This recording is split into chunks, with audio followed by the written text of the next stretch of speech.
Aku ludahi mantan suamiku yang berlutut memintaku kembali setelah ia berselingkuh di belakangku.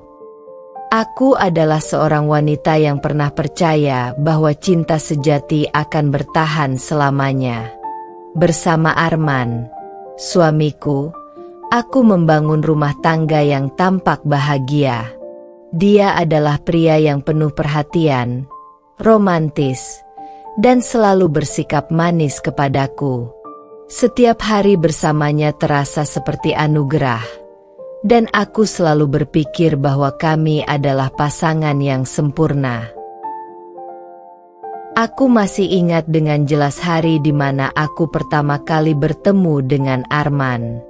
Saat itu, aku sedang duduk di sebuah kafe kecil di sudut kota, menikmati segelas kopi sambil membaca novel kesukaanku. Tiba-tiba, seorang pria asing duduk di meja sebelah dan tanpa sengaja menumpahkan kopinya ke meja tempatku duduk. Ya Tuhan, aku benar-benar minta maaf. Aku nggak sengaja, katanya panik sambil buru-buru mengambil tisu untuk membersihkan tumpahan kopi. Aku hanya tertawa kecil. Tidak apa-apa. Lagi pula, tidak kena bukuku. Saat itulah aku pertama kali melihat matanya.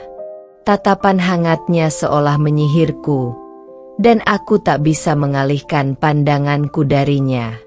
Dari percakapan ringan tentang buku hingga akhirnya saling bertukar nomor telepon, aku tahu hari itu adalah awal dari sesuatu yang istimewa. Hubungan kami berkembang dengan cepat.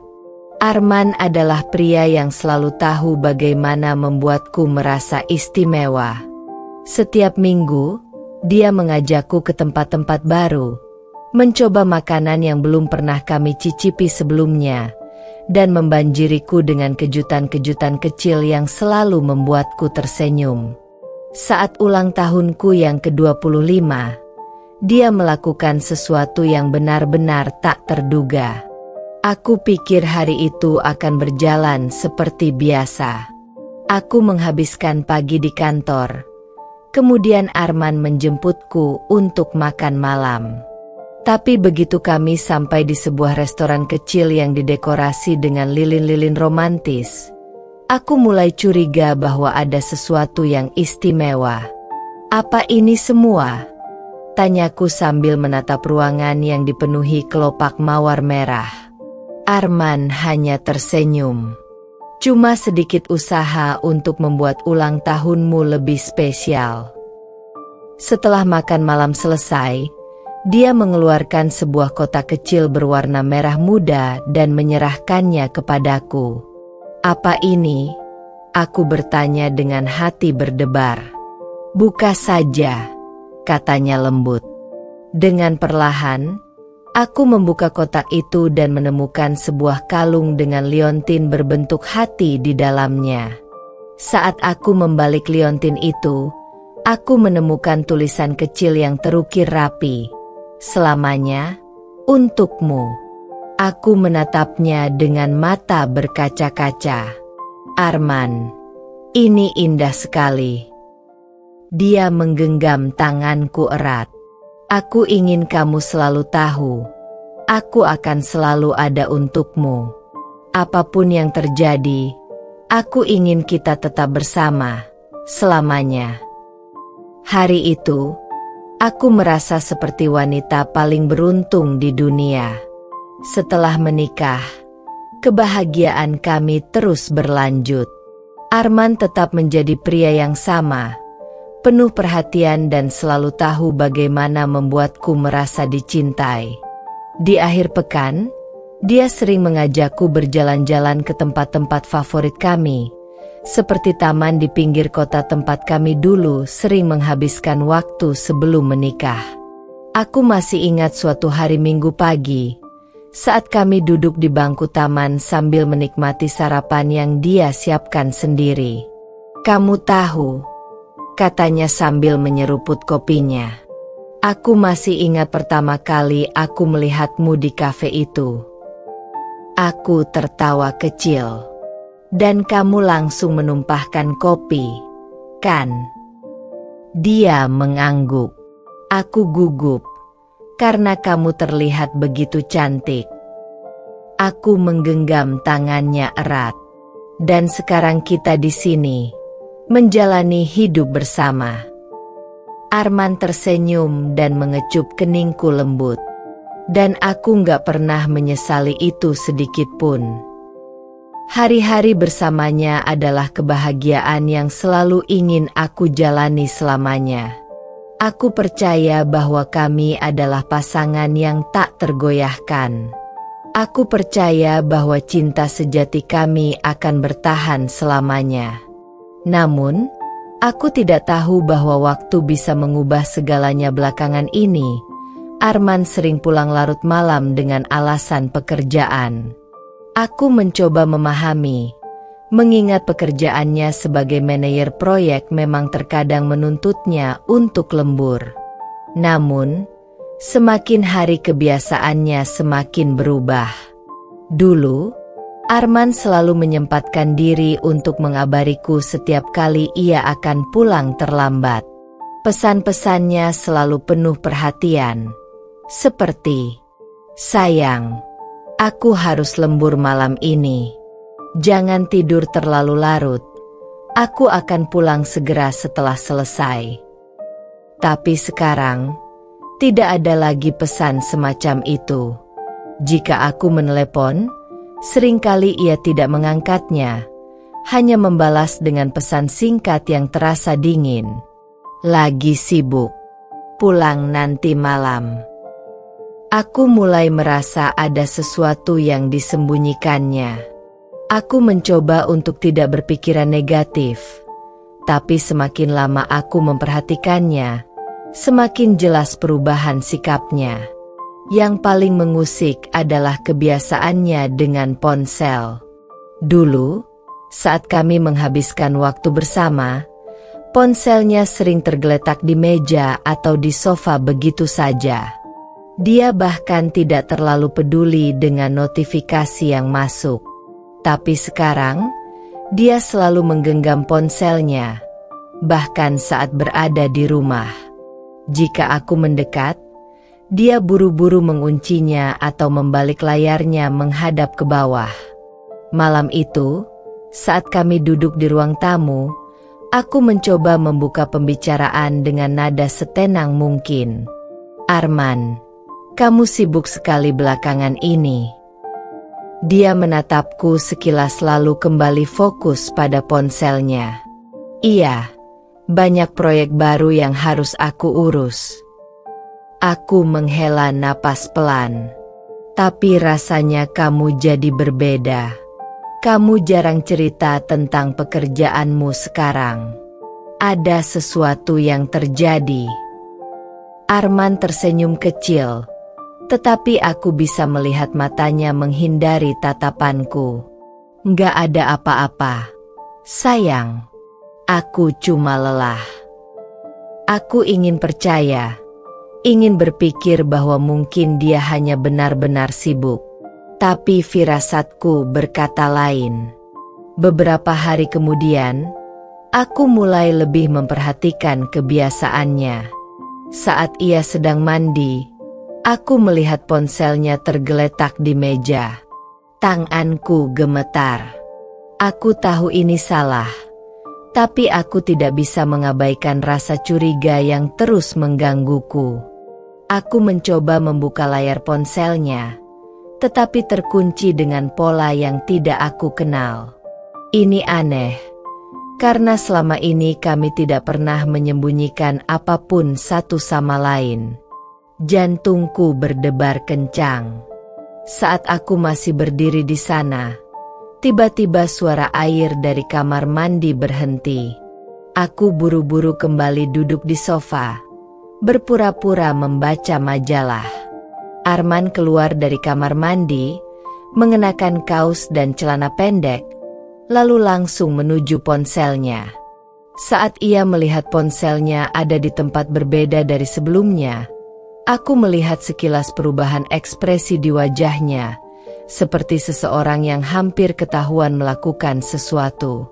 Dia menatapku sesaat, lalu memasukkan ponselnya ke dalam saku. Aku tersenyum kecil, berpura-pura tidak tahu apa-apa. Tapi dalam hati, aku semakin yakin. Ada sesuatu yang Arman sembunyikan dariku. Hari itu, aku sedang menikmati secangkir kopi di sebuah kafe dekat rumah ketika ponselku bergetar. Sebuah pesan masuk dari Rina, salah satu teman baikku yang juga kebetulan bekerja di perusahaan yang sama dengan Arman. Rina, maaf sebelumnya, tapi aku pikir kamu perlu tahu sesuatu.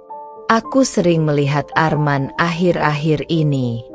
Dia terlihat dekat dengan seorang wanita di kantornya. Dahiku berkerut. Aku menatap layar ponsel tanpa berkedip, seolah-olah aku salah membaca. Aku ingin mengabaikannya, ingin percaya bahwa tidak ada yang perlu dikhawatirkan. Tapi firasatku, yang selama ini sudah gelisah, semakin menguat. Aku membalas pesan itu dengan hati-hati. Aku, maksudmu dekat seperti apa, Rin? Balasannya datang cepat. Rina, mereka sering makan siang bersama. Kadang pulang bareng. Aku pernah melihat mereka di kafe dekat kantor, duduk berdua dan terlihat intim. Jantungku berdetak lebih cepat. Tanganku mulai gemetar. Aku menelan ludah, mencoba tetap berpikir jernih. Ini hanya informasi sepihak. Mungkin memang tidak ada yang terjadi. Mungkin hanya sekadar rekan kerja biasa. Tapi, aku tak bisa membohongi diriku sendiri. Semua tanda-tanda yang kulihat di rumah, perubahan sikapnya, bagaimana dia selalu menjaga ponselnya, semuanya mulai terasa masuk akal. Aku mencoba bertanya lebih lanjut. Aku, siapa wanita itu? Rina, namanya Liana. Dia staf baru di kantor Arman. Aku nggak mau berpikiran buruk, tapi cara mereka berinteraksi terasa lebih dari sekadar teman kerja. Nama itu terasa asing, tapi juga membuatku semakin penasaran. Aku mencoba mengingat. Pernahkah Arman menyebut nama Liana sebelumnya? Tidak. Setahuku, dia selalu berbicara tentang rekan-rekannya, tetapi tidak pernah menyebut nama itu. Aku ingin menyangkalnya. Aku ingin percaya bahwa Arman tidak mungkin melakukan hal itu. Tapi rasa curiga yang selama ini berusaha kutepis kini mulai menguasai pikiranku. Sore itu, aku pulang lebih awal. Aku duduk di sofa ruang tamu, mencoba mengendalikan perasaan yang campur aduk dalam dadaku. Aku ingin menghadapi Arman langsung, tetapi aku butuh bukti lebih. Aku tidak ingin menuduh tanpa dasar. Saat Arman pulang malam itu, aku memperhatikannya dengan lebih seksama. Capek banget, ya? Tanyaku, berusaha terdengar santai. Arman tersenyum kecil. Iya, kerjaan lagi banyak banget. Bos makin banyak nuntut. Aku mengangguk. Kamu makan siang di mana tadi? Pertanyaan itu membuatnya sedikit terkejut. Tapi dengan cepat ia menjawab, di kantor saja, bareng anak-anak tim. Jantungku mencelos. Ia berbohong. Aku tidak mengatakan apa-apa lagi malam itu, tapi dalam hati aku tahu, aku harus mencari tahu lebih jauh. Jika benar ada sesuatu yang Arman sembunyikan dariku, aku tidak akan tinggal diam. Aku tahu aku tidak akan tenang sampai aku menemukan kebenaran. Firasatku sudah terlalu kuat untuk diabaikan. dan peringatan dari Rina terus terngiang-ngiang di kepalaku. Malam itu, Arman pulang lebih larut dari biasanya. Aku pura-pura tertidur ketika dia masuk ke kamar. Dari balik kelopak mataku yang setengah terbuka, aku melihatnya duduk di tepi ranjang, mengeluarkan ponselnya, lalu mengetik sesuatu dengan cepat. Jantungku berdebar. Aku harus tahu. Aku menunggu sampai napasnya mulai teratur. Tanda bahwa dia sudah tertidur lelap. Dengan hati-hati, aku mengambil ponselnya dari genggamannya. Sejenak aku ragu. Tanganku gemetar. Aku tidak ingin menemukan sesuatu yang menyakitkan. Tetapi aku juga tidak bisa terus hidup dalam ketidakpastian. Layar ponselnya masih terbuka. Dan di sana, tepat di depan mataku, sebuah percakapan yang menghancurkan duniaku. Liana, aku kangen banget. Kapan kita bisa ketemu lagi tanpa harus sembunyi-sembunyi? Arman, sabar, sayang. Aku juga kangen. Aku bakal cari alasan biar bisa lebih sering sama kamu. Aku menutup mulutku dengan tangan, menahan isakan yang hampir pecah. Hatiku mencelos. Aku tidak bisa percaya bahwa suami yang selama ini kucintai, yang selalu kupikir adalah pasangan yang setia, ternyata tega mengkhianatiku. Aku terus menggulir percakapan mereka. Ada foto-foto mereka berdua, senyum bahagia yang seharusnya hanya untukku, kata-kata mesra yang dulu hanya milikku. Tanganku mencengkeram erat ponselnya. Emosi yang bergejolak di dadaku sudah tak bisa dibendung lagi. Aku membangunkan Arman dengan kasar. "Bangun, Arman!" Suaraku bergetar. Mataku sudah dipenuhi air mata. Arman terkejut, masih setengah sadar. Tapi begitu melihat ekspresiku dan ponselnya di tanganku, wajahnya langsung berubah. "Ada apa ini?" tanyanya, mencoba bersikap tenang. Aku melemparkan ponselnya ke kasur. "Jangan pura-pura, Arman. Aku sudah baca semuanya. Pesan-pesanmu dengan Liana. Kalian sudah sejauh apa?" Arman menatapku, lalu mengambil ponselnya. Seakan mencari cara untuk membela diri, dia menghela napas dan menatapku dengan ekspresi yang entah marah atau merasa bersalah. "Kamu ngapain ngacak-acak ponselku?" katanya dengan nada tinggi.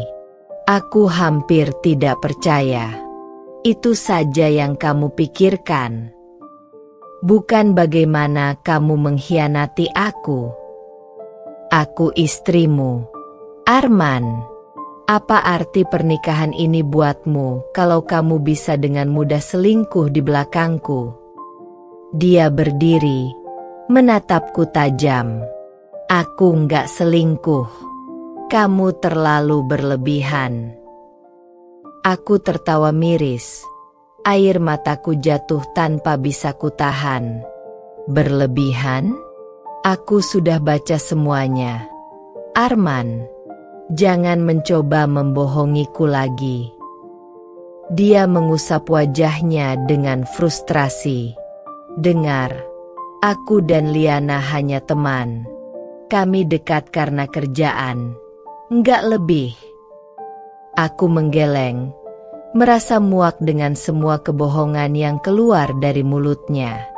Teman macam apa yang memanggilmu sayang dan kangen ingin bertemu? Teman macam apa yang sembunyi-sembunyi dariku?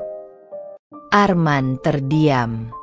Dia tahu dia tidak bisa mengelak lagi, tapi masih mencoba mencari celah untuk membela diri.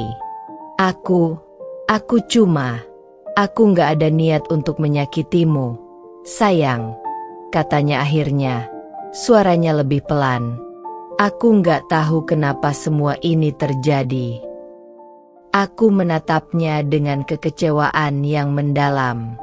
Kalau kamu benar-benar nggak tahu, itu lebih parah, Arman. Itu artinya kamu bahkan nggak sadar saat kamu mulai mengkhianati aku. Aku berbalik, menahan isakanku. Aku tidak bisa melihatnya lagi. Tidak malam ini. Dulu, aku percaya cinta sejati akan bertahan selamanya. Tapi sekarang, aku mulai sadar, tidak semua cinta diciptakan untuk selamanya. Setelah pertengkaran malam itu, Arman bersikap seolah tidak terjadi apa-apa. Dia tetap pulang larut, tetap sibuk dengan ponselnya, tetap memberi alasan bahwa semua ini hanyalah kesalahpahaman. Aku ingin percaya. Aku ingin sekali menganggap ini hanya salah paham. Tapi isi pesan-pesan itu terus terngiang di kepalaku. Aku merasa seperti orang bodoh jika terus duduk diam dan membiarkan dia berbohong lagi. Jadi, hari itu, aku mengambil keputusan. Aku akan mengikutinya. Aku bangun lebih awal dari biasanya. Arman sudah bersiap-siap untuk berangkat ke kantor. Seperti biasa, aku mengamatinya dengan saksama, mencari tanda-tanda kebohongan yang mungkin muncul di wajahnya. Tapi dia tetap tenang, bahkan sempat mencium keningku sebelum pergi. Jangan terlalu stres. Ya, aku pulang nanti malam, katanya sambil tersenyum kecil. Aku hanya mengangguk tanpa berkata apa-apa. Begitu dia keluar rumah, aku segera mengambil tas dan kunci mobil. Aku harus tahu kebenarannya dengan mataku sendiri. Aku mengikuti mobilnya dari kejauhan, berhati-hati agar dia tidak menyadari keberadaanku. Jantungku berdetak kencang. Ada perasaan takut akan apa yang mungkin aku temukan, tapi aku tidak bisa mundur sekarang. Setelah sekitar 30 menit perjalanan, dia tiba di gedung kantornya. Aku memarkir mobilku di seberang jalan, menunggu dengan penuh kegelisahan. Aku ingin tahu kemana dia pergi, dengan siapa dia bertemu. Sekitar 10 menit kemudian, aku melihatnya keluar dari lobi kantor bersama seorang wanita. Wanita itu tinggi, berambut panjang dengan pakaian rapi dan senyum yang manis. Aku tidak pernah melihatnya sebelumnya, tapi aku tidak perlu bertanya siapa dia. Aku tahu ini pasti Liana. Hatiku mulai mencelos ketika aku melihat bagaimana mereka berjalan berdua, begitu dekat satu sama lain. Aku berharap mereka hanya rekan kerja biasa, tapi harapanku hancur dalam sekejap saat aku melihat sesuatu yang membuat napasku tercekat. Arman menggenggam tangannya. Bukan sekadar genggaman biasa. Tangannya menggenggam tangan wanita itu dengan erat, seperti seseorang yang tidak ingin kehilangan orang yang ia cintai. Seperti bagaimana dulu dia menggenggam tanganku. Aku ingin berteriak, ingin menangis, ingin mendekatinya dan menampar wajahnya, tapi kakiku terasa kaku.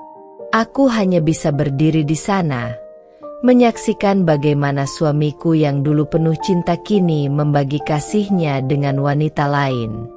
Liana tertawa kecil, lalu menepuk bahunya dengan manja. Mereka mengobrol santai, bercanda seperti sepasang kekasih yang tidak peduli dengan dunia di sekitar mereka. Seolah aku tidak pernah ada. Aku menggigit bibirku kuat-kuat, menahan isakan yang hampir pecah. Ini bukan lagi sekadar pesan singkat. Ini bukan lagi sekadar kecurigaan. Ini adalah bukti nyata di depan mataku. Arman telah mengkhianatiku. Aku menarik napas dalam-dalam dan berbalik, berjalan kembali ke mobilku dengan tangan yang gemetar. Aku tidak bisa berada di sini lebih lama. Aku tidak bisa melihatnya lebih lama. Air mata yang sejak tadi kutahan akhirnya jatuh juga. Hatiku hancur berkeping-keping malam itu. Aku duduk di ruang tamu, menunggu Arman pulang. Jari-jariku mencengkeram erat ponsel di pangkuanku, bukti nyata dari pengkhianatannya. Hatiku masih terasa sesak setelah apa yang kulihat siang tadi. Arman menggenggam tangan wanita lain seolah aku tak pernah ada dalam hidupnya. Setiap detik yang berlalu terasa begitu lambat. Dadaku naik turun dengan napas yang tak beraturan. Aku sudah bersiap, sudah mengumpulkan semua keberanian untuk menghadapi kenyataan ini. Aku tidak akan membiarkan dia terus berbohong. Pukul 11 malam, suara mesin mobil terdengar di depan rumah. Beberapa saat kemudian, pintu terbuka, dan Arman masuk seperti biasa.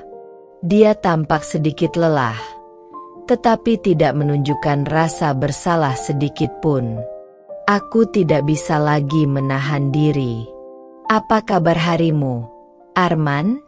tanyaku datar, suaraku dingin. Dia terkejut sejenak, mungkin tidak menyangka aku masih terjaga. "Baik.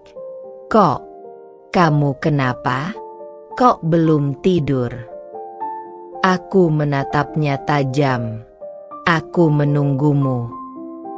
Dia menghela napas, berjalan mendekat dan meletakkan tasnya di sofa. "Ada apa?" Aku menggenggam ponselku lebih erat, lalu menyalakan layar. Dengan satu gerakan, aku membuka galeri dan menunjukkan foto yang kuambil siang tadi. Gambar dirinya yang tengah menggenggam tangan Liana dengan penuh kasih. "Siapa dia, Arman?" tanyaku dengan suara bergetar. Kulihat ekspresinya berubah. Matanya melebar, wajahnya pucat. Tapi yang membuatku semakin muak adalah dia masih mencoba bersikap tenang. "Kamu salah paham," katanya. Suaranya terdengar goyah. Aku tertawa miris. "Salah paham?" Aku menatapnya penuh kemarahan. "Aku melihatmu sendiri, Arman. Aku mengikutimu ke kantor hari ini. Aku melihatmu bergandengan tangan dengannya. Aku melihat caramu menatapnya, caramu tersenyum padanya. Kamu masih mau bilang ini cuma salah paham?" Dia mengusap wajahnya, tampak frustasi.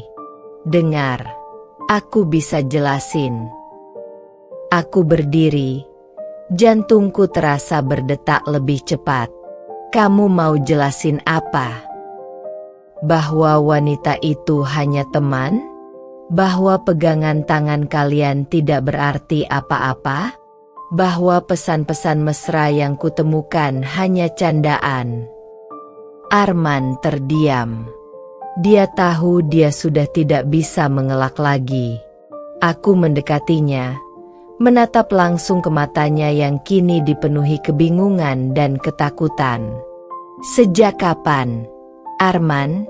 tanyaku lirih. "Sejak kapan kamu mulai mencintai wanita lain?" Dia menunduk, menggigit bibirnya seolah sedang menimbang-nimbang harus berkata apa. "Aku nggak tahu." Aku tertawa sinis. "Kamu nggak tahu?" Aku menggeleng. Air mataku mulai mengalir. "Kamu nggak tahu kapan kamu mulai mengkhianati istrimu sendiri? Kamu nggak tahu kapan kamu mulai memilih dia daripada aku?" Dia menatapku, dan untuk pertama kalinya dalam beberapa bulan terakhir, aku melihat sesuatu dalam matanya, penyesalan. Tapi bagiku, itu tidak ada artinya lagi. Aku menarik napas dalam-dalam, mencoba menenangkan diri meski hatiku sudah hancur berkeping-keping. "Aku mencintaimu, Arman, suaraku bergetar. Tapi aku gak akan pernah bisa menerima pengkhianatan ini. Dia mencoba meraih tanganku, tetapi aku mundur selangkah. Aku masih bisa menjelaskan. Sayang. Aku menatapnya. Dan kali ini, aku tahu. Tidak ada penjelasan yang bisa menyelamatkan hubungan ini. Tidak ada kata-kata yang bisa memperbaiki hati yang telah hancur. Aku sudah tidak bodoh lagi, Arman, kataku pelan, tapi penuh kepastian. Kamu sudah membuat pilihanmu. Sekarang, aku akan membuat pilihanku. Aku berbalik, meninggalkannya di ruang tamu, bersama dengan sisa-sisa cinta yang telah dia buang begitu saja. Aku berdiri di ambang pintu kamar, berharap masih ada sedikit kebaikan dalam dirinya.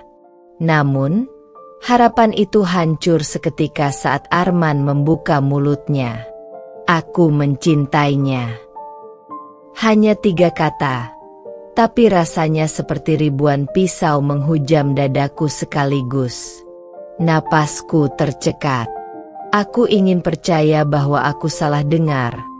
Tapi tatapan dinginnya memastikan sebaliknya. Tidak ada penyesalan. Tidak ada permintaan maaf. Tidak ada usaha untuk memperbaiki semua ini. Aku memejamkan mata, mencoba mengendalikan gejolak emosi yang semakin menggila dalam dadaku. Jadi, aku ini apa buatmu, Arman? Suaraku bergetar. Setengah berharap dia menyadari betapa dalam luka yang telah dia torehkan. Dia menghela napas panjang, seolah aku adalah beban yang ingin segera dilepaskan. Kita sudah terlalu lama bersama. Mungkin perasaan itu berubah. Aku tertawa, tapi tidak ada kebahagiaan di sana. Hanya kepedihan dan amarah yang selama ini kutahan. Berubah. Aku mengulang kata itu dengan nada getir. Jadi, semua ini karena perasaanmu berubah? Setelah bertahun-tahun bersama, setelah semua janji yang kau ucapkan. Dia mengangkat bahunya. Aku nggak bisa mengontrol perasaan, bukan? Aku nggak pernah berniat menyakitimu, tapi aku juga nggak bisa membohongi diriku sendiri. Dunia di sekelilingku terasa berputar. Aku berharap dia setidaknya menunjukkan sedikit rasa bersalah. Sedikit saja. Tapi tidak.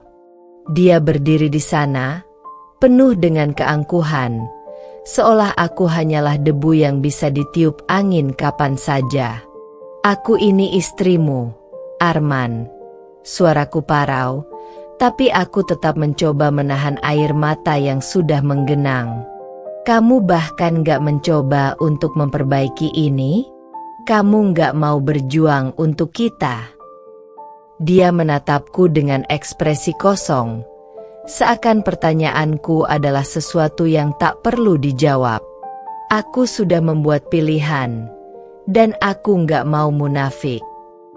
Saat itu, aku sadar, tidak peduli seberapa besar aku mencintainya, seberapa keras aku ingin memperjuangkan rumah tangga ini, semuanya sia-sia jika hanya aku yang bertahan. Jika hanya aku yang masih berharap, sementara dia telah menyerah begitu saja. Aku mengangguk pelan, menelan tangis yang ingin pecah. Baik, kataku akhirnya. Kalau begitu, aku juga akan membuat pilihanku. Aku berbalik, meninggalkannya tanpa menunggu jawaban. Aku tidak akan memohon untuk cinta yang telah dia buang. Aku tidak akan meminta untuk tetap berada di sisinya jika dia sendiri tak menginginkannya. Aku duduk di tepi tempat tidur, menatap kosong ke arah lemari pakaian yang masih penuh dengan baju-baju Arman. Seharusnya, Aku sudah terbiasa dengan kehadirannya di rumah ini. Tapi malam ini, aku merasa seperti orang asing di dalam hidupku sendiri. Semua kata-kata Arman masih terngiang di telingaku. Aku mencintainya. Tidak ada penyesalan. Tidak ada usaha untuk mempertahankan pernikahan ini. Aku tidak bisa hidup dalam kebohongan ini lagi. Aku menghela napas panjang, menatap foto pernikahan kami yang masih tergantung di dinding. Wajah kami di foto itu penuh dengan kebahagiaan, seakan tidak ada yang bisa menghancurkan kami. Tapi sekarang, semua itu hanyalah kenangan yang tidak berarti lagi. Di saat aku masih berusaha mempertahankan pernikahan ini, dia sudah memilih untuk pergi. Jadi, mengapa aku harus bertahan? Aku menoleh ke arah pintu kamar, melihat celah kecil di mana bayangan kecil berdiri di sana. Naila. Aku memanggil pelan. Gadis kecil berusia 5 tahun itu berjalan mendekat dengan mata polosnya yang selalu membuat hatiku melebur. "Mama nangis?" tanyanya dengan suara lembut. Aku cepat-cepat menghapus air mata yang tidak kusadari telah jatuh. Aku tersenyum, meski terasa pahit. "Enggak, sayang. Mama enggak apa-apa." Naila memanjat naik ke tempat tidur dan duduk di pangkuanku. Dia menyentuhkan telapak tangannya ke pipiku yang masih basah, lalu mengerutkan kening kecilnya. "Mama sedih." Aku menggigit bibir, menahan isakan yang ingin keluar. Aku tidak bisa membiarkan Naila melihatku hancur seperti ini. "Sayang," aku berbisik, membelai rambutnya. "Kalau suatu hari nanti Mama dan Papa nggak tinggal serumah lagi, Naila sedih nggak?" Naila diam sejenak, lalu bertanya polos, "Kenapa, Ma? Papa pergi?" Hatiku mencelos. Aku ingin melindungi anakku dari kenyataan pahit ini, tapi aku juga tidak ingin berbohong padanya. "Mama dan Papa mungkin gak bisa bersama lagi, sayang," kataku akhirnya. Suaraku bergetar. "Tapi Mama janji, Mama tetap sayang Naila. Papa juga." Mata Naila berkaca-kaca. Dia masih terlalu kecil untuk memahami semuanya. Tapi aku tahu dia merasakan sesuatu yang tidak benar. "Aku mau Papa di rumah," katanya lirih. "Aku mau kita tetap sama-sama." Aku menarik napas panjang, berusaha menenangkan hatiku sendiri. Aku ingin memenuhi keinginannya. Aku ingin mengatakan bahwa semuanya akan baik-baik saja. Tapi aku tidak bisa menipu diriku sendiri. Aku tidak bisa bertahan dalam pernikahan yang hanya menyisakan luka dan kebohongan. "Ada saatnya kita harus berpisah, sayang," kataku dengan lembut, memeluk tubuh kecilnya erat-erat. "Tapi Mama janji, kita akan tetap bahagia." Dan di saat itu, aku akhirnya benar-benar yakin. Aku akan memilih kebahagiaan kami. Aku akan memilih kebahagiaan Naila. Hujan turun rintik-rintik di luar jendela, membasahi jalanan yang kini terasa lebih lengang. Aku duduk di meja makan, menatap secangkir kopi yang sudah mulai mendingin. Sudah beberapa bulan sejak perceraian itu disahkan. Beberapa bulan sejak aku melepaskan Arman, melepaskan pernikahan yang selama ini kupikir akan bertahan selamanya. Aku kini seorang ibu tunggal. Setelah perceraian, aku memutuskan untuk pindah ke apartemen kecil bersama Naila. Rumah lama kami penuh dengan kenangan yang terlalu menyakitkan untuk dihadapi setiap hari. Aku tidak ingin terus-menerus mengingat Arman. tidak ingin menghidupkan kembali luka yang sudah seharusnya kutinggalkan. Pagi-pagi sekali, aku sudah bersiap untuk bekerja. Sejak berpisah dengan Arman, aku mengambil lebih banyak pekerjaan sebagai freelance editor, agar bisa tetap mengurus Naila tanpa harus meninggalkannya terlalu lama. Nanti jemput Naila jam berapa?" tanya Naila dengan suara lembutnya saat aku mengikat rambutnya menjadi 2 ekor kuda. Aku tersenyum, menatap wajah mungilnya yang semakin mirip dengan Arman. "Mama akan jemput jam 4, sayang. Setelah itu kita bisa beli es krim. Gimana?" Mata Naila berbinar. "Coklat." Aku tertawa kecil dan mencubit hidungnya. "Tentu saja coklat." Saat aku mengantar Naila ke sekolah, beberapa ibu lain yang dulu sering mengobrol denganku mulai menunjukkan sikap berbeda. Beberapa masih ramah, tetapi ada juga yang berbisik-bisik di belakangku, membicarakan tentang status baruku. Kasihan, jadi ibu tunggal pasti berat ya. Suaminya selingkuh, kan? Makanya harus lebih jaga suami. Aku menegakkan kepala dan tersenyum pada mereka, meskipun hatiku terasa perih. Aku sudah belajar untuk tidak peduli pada omongan orang. Mereka tidak tahu apa yang sebenarnya terjadi. Mereka tidak tahu betapa aku sudah berusaha mati-matian untuk mempertahankan rumah tangga yang akhirnya tetap hancur juga. Yang terpenting bagiku sekarang adalah Naila. Aku bekerja keras sepanjang hari, membagi waktuku antara pekerjaan dan anakku. Aku mungkin lelah, mungkin merasa kesepian di beberapa malam, tetapi ada sesuatu yang tidak pernah aku rasakan selama bertahun-tahun dalam pernikahanku: kebebasan. Aku tidak lagi hidup dalam kebohongan. Aku tidak lagi tidur dengan hati penuh curiga, bertanya-tanya apakah suamiku sedang bersama wanita lain. Aku tidak lagi harus berpura-pura bahagia saat hatiku hancur berkeping-keping. Malam itu, setelah menidurkan Naila, aku duduk di balkon kecil apartemen kami, menikmati angin malam yang sejuk.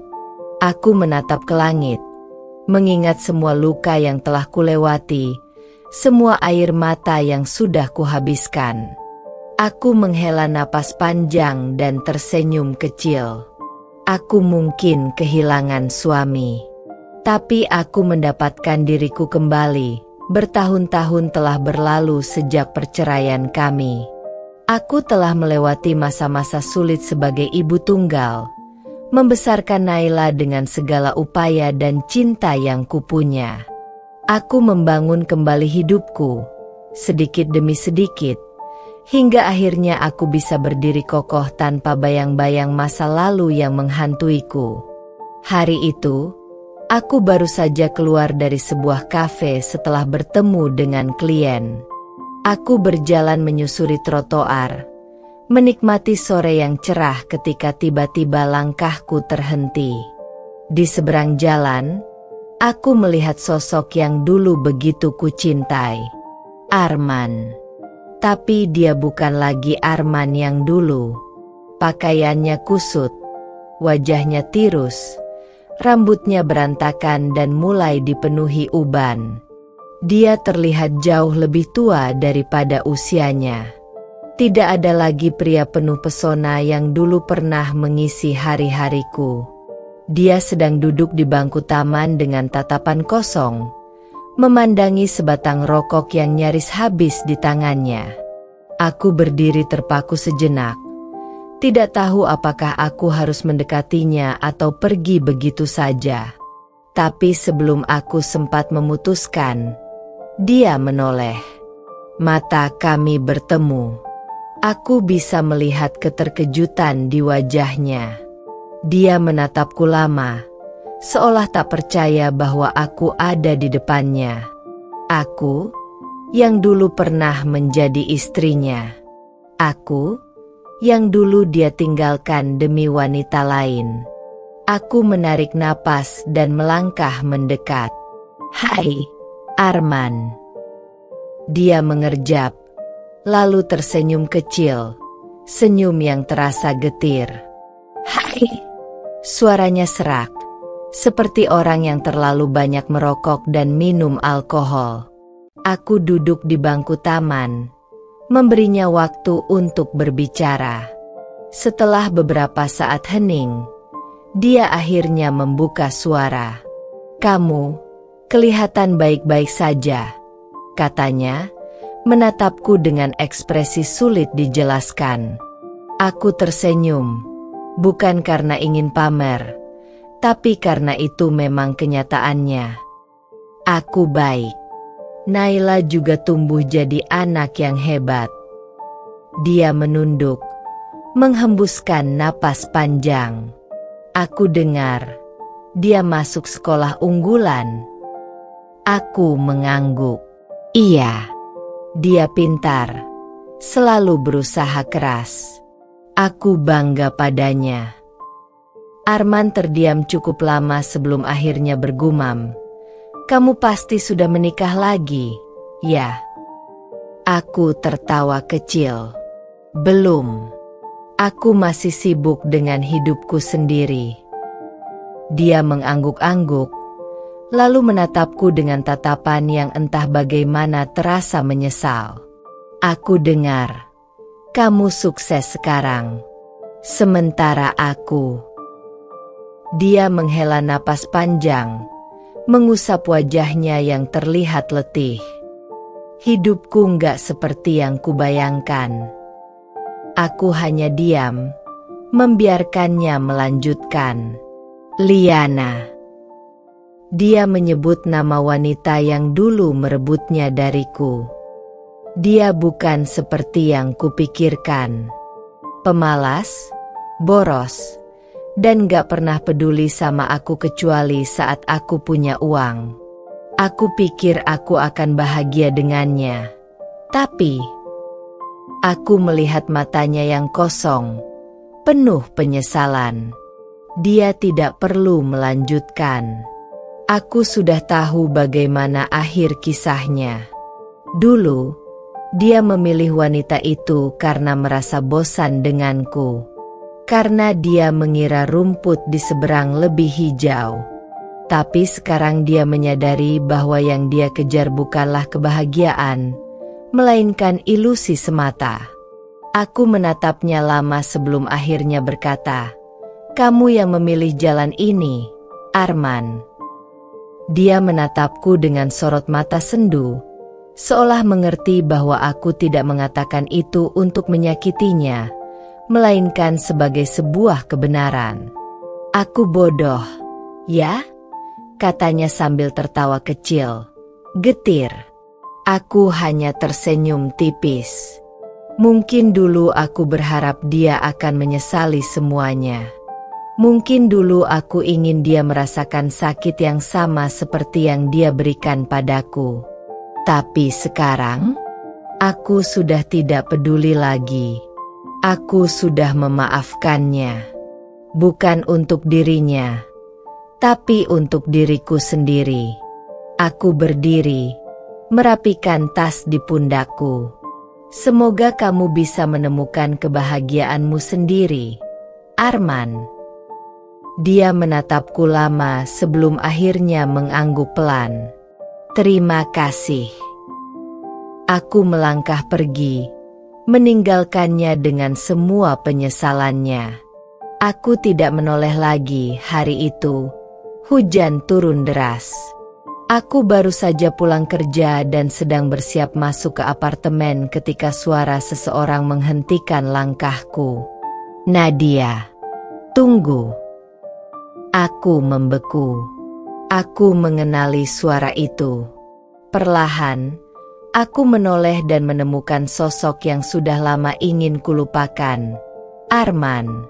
Dia berdiri di depan gedung apartemenku, basah kuyup, wajahnya penuh rasa putus asa. Ada sorot yang sulit dijelaskan dalam matanya, seolah dia menyesali segalanya. Aku tidak ingin berbicara dengannya.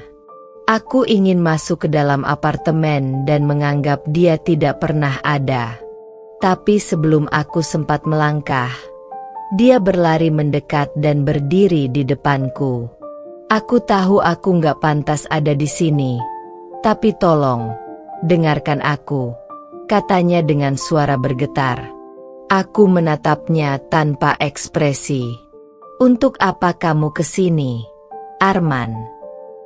Dia menelan ludah. Wajahnya tampak lebih tua dari terakhir kali aku melihatnya. Ada kantung mata yang dalam, rambut yang semakin jarang, dan pundak yang tampak lebih berat dari sebelumnya. Aku menyesal. Aku mengangkat alis. Menyesal. Dia mengangguk dengan cepat. Aku bodoh. Nadia, aku meninggalkanmu, meninggalkan keluarga kita, hanya untuk sesuatu yang ternyata nggak berarti apa-apa. Aku tidak mengatakan apapun, hanya menunggu dia melanjutkan. Liana, dia hanya memanfaatkan aku. Dia nggak pernah mencintaiku. Aku kehilangan segalanya. Nadia, aku kehilangan rumah kita, kehilangan kebahagiaan yang dulu aku miliki.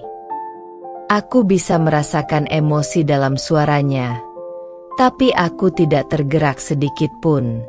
Ini adalah pria yang dulu menghancurkanku tanpa ragu. Pria yang meninggalkanku demi wanita lain tanpa menoleh ke belakang. Dan sekarang, setelah semuanya berantakan, dia datang kepadaku. Aku mohon, beri aku kesempatan kedua. Aku ingin kita kembali seperti dulu. Dulu, mungkin aku akan menangis. Mungkin aku akan memohon agar dia tidak meninggalkanku. Tapi aku bukan wanita yang sama lagi. Aku tertawa kecil, tanpa sedikit pun kelembutan. Kesempatan kedua. Dia mengangguk, matanya penuh harap. Aku janji akan berubah. Aku akan memperbaiki semuanya. Aku hanya ingin kita kembali seperti dulu. Aku ingin Naila melihat kita bersama lagi. Aku menatapnya lama, lalu menghela napas pelan. Dengar, Arman, aku bukan wanita bodoh yang bisa kau permainkan lagi. Aku sudah melewati masa-masa tersulit dalam hidupku, tanpa kamu. Dia tampak gelisah, tapi aku benar-benar menyesal. Nadia, aku kehilanganmu. Aku kehilangan segalanya. Aku mendekat, menatap matanya yang kini penuh rasa bersalah. Kamu kehilangan aku bukan karena nasib buruk. Kamu kehilangan aku karena kamu memilih untuk meninggalkanku. Sekarang kamu menyesal? Sayangnya, aku sudah tidak peduli. Dia terdiam. Bibirnya bergetar seolah ingin mengatakan sesuatu, tapi tak ada kata yang keluar. Aku tersenyum tipis. Cintaku untukmu sudah mati sejak lama, Arman. Sekarang, aku hanya merasa kasihan. Tanpa menunggu jawabannya, aku berbalik dan berjalan masuk ke dalam apartemenku. Kali ini, aku tidak menoleh lagi. Aku masih berdiri di ambang pintu apartemen ketika tiba-tiba Arman berlutut di depanku. Ya, berlutut. Hujan deras mengguyur tubuhnya, membuatnya tampak semakin menyedihkan.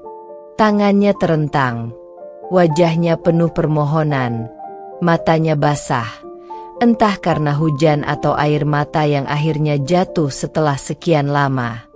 Nadia, tolong.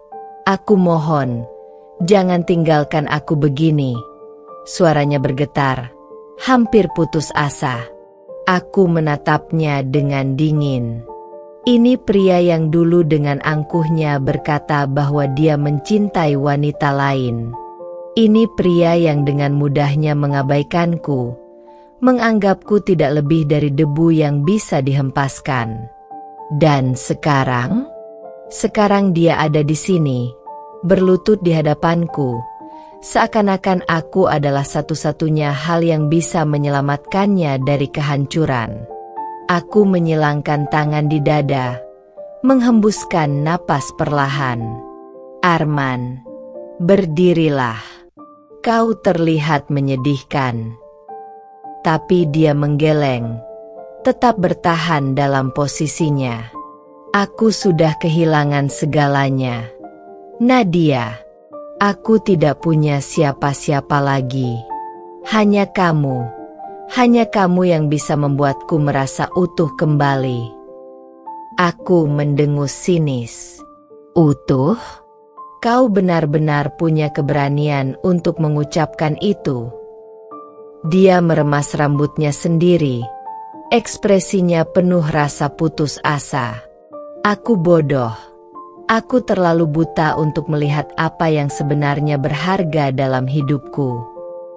Aku menunduk menatapnya. Menatap pria yang dulu kucintai dengan sepenuh hati. Pria yang dulu aku percayai dengan seluruh hidupku. Tapi cinta itu sudah mati. Dulu, aku mungkin akan hancur melihatnya seperti ini. Aku mungkin akan menangis, memohon agar dia kembali padaku. Tapi sekarang aku hanya merasa kosong. Tidak ada lagi cinta. Tidak ada lagi air mata untuknya. Aku berjongkok, menyamakan tinggi kami, lalu menatapnya tajam.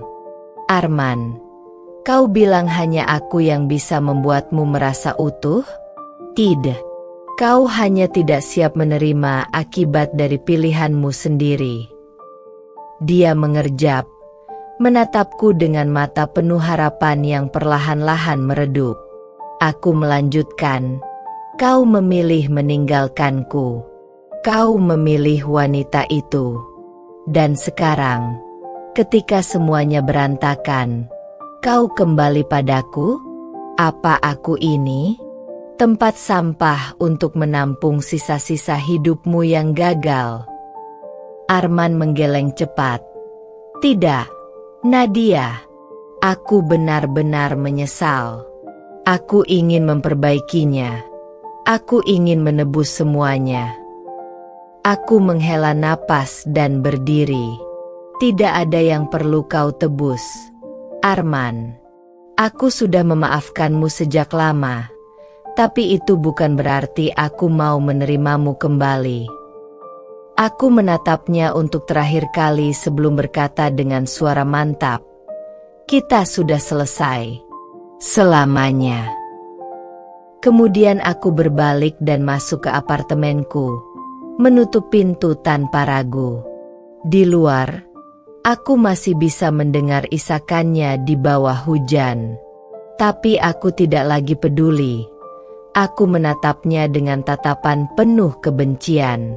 Pria yang dulu begitu kucintai, yang pernah aku percayai sepenuh hati, kini tak lebih dari seorang pengemis yang mengiba di bawah kakiku. Hujan masih mengguyur tubuhnya, membuatnya tampak semakin menyedihkan. Tapi aku tidak merasakan iba. Tidak ada lagi simpati. Hanya rasa muak yang memenuhi dadaku. Dia menatapku dengan mata yang penuh kehinaan, masih berharap aku akan luluh. Nadia, aku mohon jangan lakukan ini padaku. Aku terkekeh dingin. Jangan lakukan ini padamu? Arman, kau bercanda? Apa kau lupa siapa yang menghancurkan hidup siapa? Dia meremas rambutnya sendiri. Napasnya tersengal seakan kesulitan menerima kenyataan. Aku memang salah. Aku mengakuinya. Tapi aku benar-benar menyesal. Aku sadar aku telah kehilangan sesuatu yang paling berharga dalam hidupku. Aku menyipitkan mata. Oh, kau sadar sekarang. Aku mendekat, menatapnya tajam, lalu meludah tepat di depannya. Kau pikir aku akan kembali pada sampah sepertimu? Dia terkejut, wajahnya menegang. Aku menyeringai dingin. Kau bukan siapa-siapa bagiku, Arman. Aku lebih baik tanpamu. Aku melihat ekspresinya yang hancur. Kesombongan yang dulu selalu ada di matanya kini lenyap, digantikan oleh rasa malu dan kehinaan. Dan aku menikmatinya. Ini balasanku untuk semua luka yang dia tinggalkan. Untuk malam-malam panjang yang kuhabiskan dalam air mata. Untuk setiap kebohongan, setiap pengkhianatan yang dia lakukan tanpa rasa bersalah. Tanpa mengucapkan sepatah kata lagi, aku berbalik dan berjalan pergi. Arman tetap berlutut di sana, tenggelam dalam kehancurannya sendiri. Dan aku berjalan dengan kepala tegak, tanpa pernah menoleh ke belakang. Aku berdiri di depan pintu apartemenku, menatap pria yang pernah menjadi bagian dari hidupku, pria yang kini tampak begitu menyedihkan, jauh dari sosok yang dulu ku kenal. Hujan masih mengguyurnya tanpa ampun, membuat wajahnya semakin lusuh, matanya semakin redup. Tapi aku tidak merasakan apa-apa. Tidak ada simpati, tidak ada belas kasihan.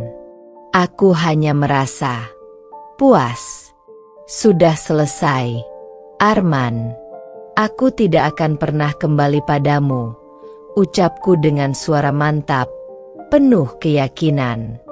Dia menggigit bibirnya, tangannya mengepal, seakan ingin menahan sesuatu yang tidak bisa dia kendalikan. Nadia, kumohon, beri aku kesempatan. Aku akan berubah. Aku janji. Aku tertawa kecil, tawa yang penuh ironi. Berubah? Kau pikir aku masih percaya dengan janji-janji kosongmu? Aku menatapnya tajam, memastikan dia tahu bahwa aku tidak lagi menjadi wanita bodoh yang pernah dia permainkan. Kesempatan itu sudah kau buang bertahun-tahun lalu, Arman. Aku tidak akan memberimu satu lagi. Dia menggeleng, matanya berkaca-kaca. Aku menyesal, Nadia. Aku benar-benar menyesal. Aku telah kehilangan segalanya. Rumah kita, keluargaku, kamu, Naila. Aku mengangkat alis. Oh, sekarang kau ingat Naila. Aku menyilangkan tangan di dadaku. Di mana rasa tanggung jawabmu saat kau memilih pergi? Di mana kepedulianmu ketika kau lebih memilih wanita lain daripada anakmu sendiri? Arman terdiam, tidak bisa menjawab. Wajahnya menegang, seakan menahan rasa sakit. Tapi aku tidak peduli. Aku menatapnya lama, lalu menghela napas. Kau tahu apa yang paling menyakitkan, Arman? Bukan hanya pengkhianatanmu, bukan hanya kebohonganmu, tapi kenyataan bahwa aku pernah mengira kau adalah takdirku. Dia menunduk, bahunya jatuh. Aku menyesal. Aku benar-benar menyesal. Aku tersenyum tipis, tapi bukan senyum hangat. Ini adalah senyum kemenangan. Menyesal? Bagus. Tapi aku tidak akan pernah menerima orang yang hanya kembali karena hidupnya berantakan. Aku mengambil langkah mundur. Tangan menggenggam kenop pintu apartemenku. Kau kehilangan aku, Arman. Dan itu adalah hukuman terbaik bagimu. Sebelum dia bisa berkata lebih banyak, aku berbalik dan masuk ke dalam apartemenku, menutup pintu dengan tegas. Aku bersandar sejenak di pintu, menarik napas panjang. Aku tidak menangis. Aku tidak merasa sakit. Aku justru merasa bebas. Dulu, aku berpikir kebahagiaan bergantung pada seseorang yang mencintaiku. Tapi sekarang aku tahu, kebahagiaanku ada di tanganku sendiri. Dan yang lebih indah dari itu, bulan depan, aku akan menikah dengan pria yang jauh lebih baik. Dia adalah seseorang yang tahu arti kesetiaan. Seseorang yang mencintaiku tanpa syarat. Seseorang yang tidak akan pernah meninggalkanku untuk alasan apapun. Aku telah melewati badai, dan kini aku melangkah menuju kehidupan yang lebih cerah. Sementara di luar sana, Arman tetap berdiri di bawah hujan, tenggelam dalam kehancurannya sendiri. Aku tidak menoleh lagi. Aku tidak perlu, terkadang, luka yang paling dalam justru menjadi kekuatan terbesar kita. Aku telah melewati badai, dihantam gelombang pengkhianatan dan kesedihan, tapi aku berdiri di sini hari ini, lebih kuat dari sebelumnya. Aku pernah percaya bahwa cinta sejati akan bertahan selamanya, bahwa seseorang yang kita pilih untuk menjalani hidup bersama akan selalu ada di sisi kita. Tapi hidup mengajarkanku pelajaran yang berbeda. Cinta sejati tidak hanya soal bersama selamanya, tetapi juga soal dihargai, dihormati, dan diperjuangkan. Aku telah menang, bukan dengan balas dendam, bukan dengan membuat Arman merasakan sakit yang sama seperti yang dia timpakan kepadaku. Tidak, aku menang dengan memilih untuk tidak lagi terjebak dalam luka itu. Aku menang dengan menemukan kebahagiaanku sendiri. Ada masa-masa di mana aku berpikir aku tidak akan pernah pulih. Malam-malam panjang yang kuhabiskan dengan air mata. Pertanyaan-pertanyaan tanpa jawaban yang terus menghantuiku. Apa yang kurang dariku? Apa yang kulakukan salah? Kenapa dia memilih orang lain? Tapi kini aku sadar, semua pertanyaan itu tidak lagi penting.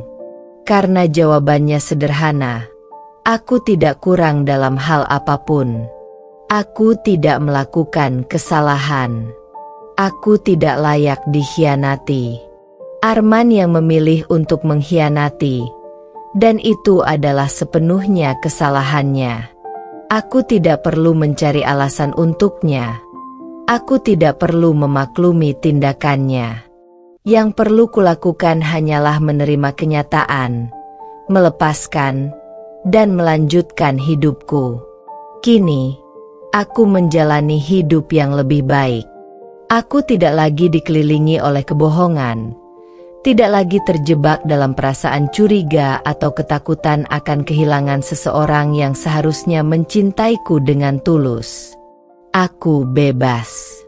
Aku bahagia. Dan yang lebih penting, aku belajar mencintai diriku sendiri. Bulan depan, aku akan menikah lagi.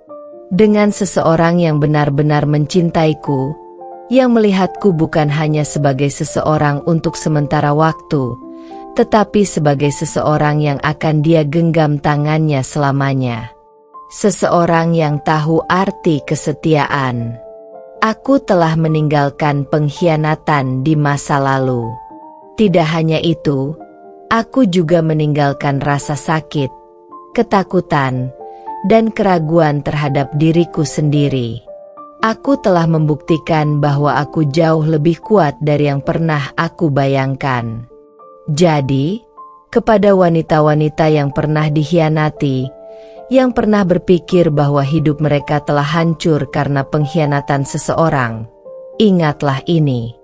Pengkhianatan mereka bukanlah akhir dari segalanya. Itu hanyalah awal dari perjalanan baru menuju kehidupan yang lebih baik. Karena wanita yang kuat tidak membutuhkan pria yang tidak bisa menghargainya.